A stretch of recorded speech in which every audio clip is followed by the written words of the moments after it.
If you're a founder, you know this feeling. You pour everything into your product's design. You obsess over every pixel, every transition, every little detail that makes your product feel right.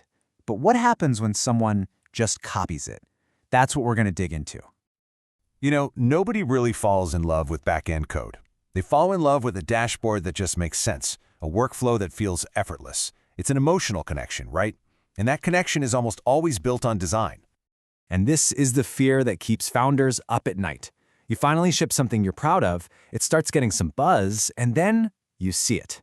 A competitor pops up and, wow, it looks almost exactly like your app. It's a gut punch, and it feels totally unfair because, well, it is. Look, in today's SaaS world, having a unique design is a huge advantage. It's a massive differentiator. But that also puts a giant target on your back for anyone looking to take a shortcut. Think about it for a second. The very first time a user logs in, they make a snap judgment. Does this look professional? Is it confusing? Can I trust this? That first impression is almost entirely visual, and it happens way before they ever see how powerful your features really are. So, if your design isn't protected, what can you really do? Honestly, not much besides get really frustrated. A clone can confuse your customers, it can water down your brand, and it just makes you feel less unique. It turns a copycat from just an annoyance into a real business threat. But what if you could flip that script?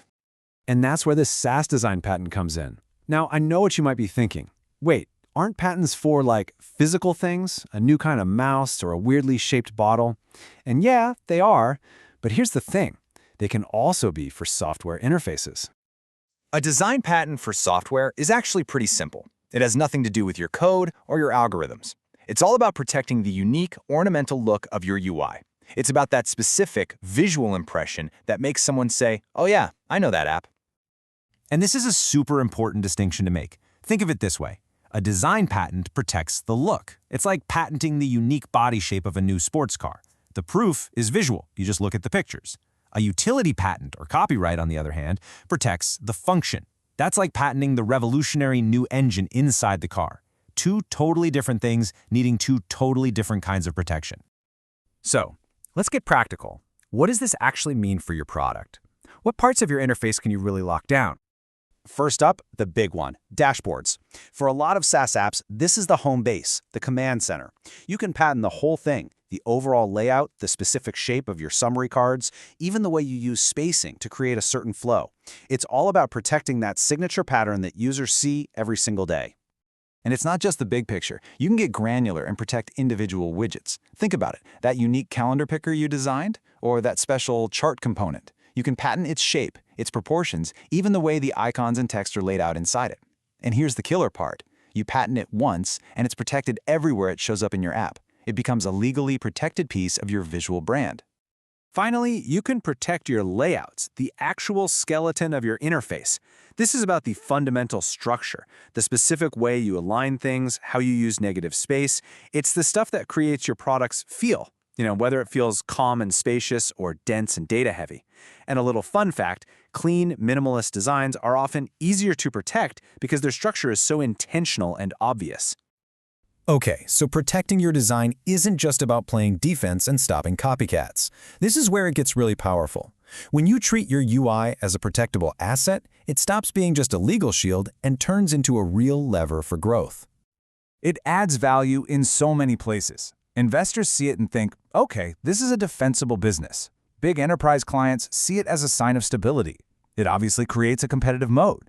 And it can even boost your company's value if you're ever looking to get acquired. Because what you're selling isn't just code, it's a unique, legally protected asset. I absolutely love this metaphor. A patent isn't just some document you file and forget about. It's a shield that you carry with you everywhere, into fundraising meetings, into sales demos, and even into acquisition talks. It's always there, adding value. And at the end of the day, that's what this is all about.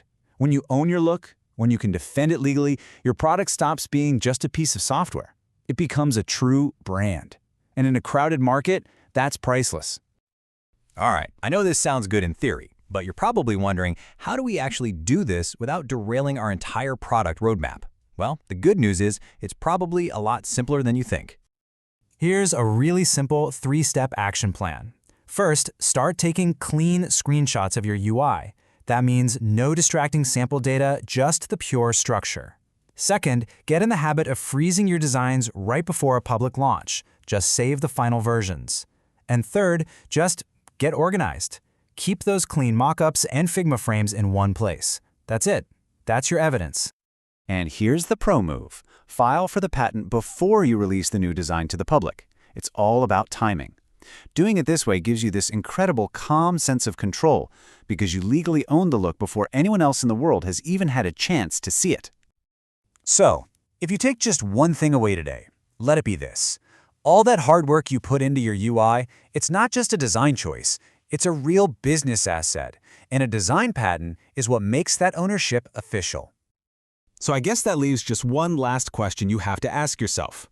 After all the time, money, and creativity you've invested to make your product look truly special, isn't that identity worth protecting?